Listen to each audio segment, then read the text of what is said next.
هلو گایز، سلام عزیزای دلم، خیلی خوش اومدید به کافی بار زیبای من. اینجا آریل گالری هستش، کافی بار و اتاق زیبای من که من هر روز اینجا کلی اکسسوری خوشگل درست میکنم و در داخل این اینستاگرام به فروش میرسونم که با این هنر زیبا میتونید داخل خونه هم کسب درآمد کنید.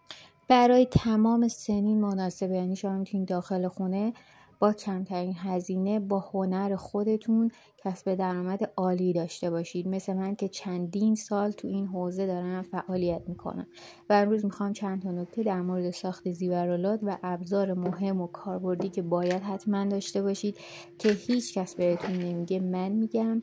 به جای خرید چیزای الکی یه سری لوازم مورد نیاز و مهم و حتما برای تمیز بودن کارتون بخرید. دنباریکا حتما بگیرید که خیلی مورد نیازه و انبردست کوچولو، اینا کوچولوهاش موجوده توی بازار، میتونید حتی بسته‌ای هم بخرید. خیلی کاربردی، قیچی داشته باشید حتما و نخ نامرئی یا نخ ماهی 3/10 و 3/7. سیم بوکسل مهمترین ابزاریه که میخرید به خاطر که کاراتون به هیچ وجه خراب نمیشه، کنده نمیشه. و سیم مفتولی حتما داشته باشید برای یه سری کارهایی که باید حالت بدین. این هم جواب ابزار قشنگ منه و شروع کارتون بهتره داخلش فیمو هم داشته باشه. جدا از کریستال از فیمو هم استفاده کنید که کاراتون خیلی جذاب تر میکنه.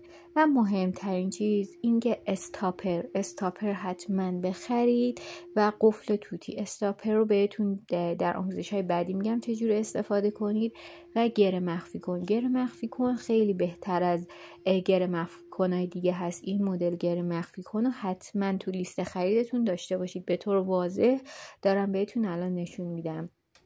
اگر از این ویدیو خوشتون اومد لطفا سابسکرایب و لایک کنید.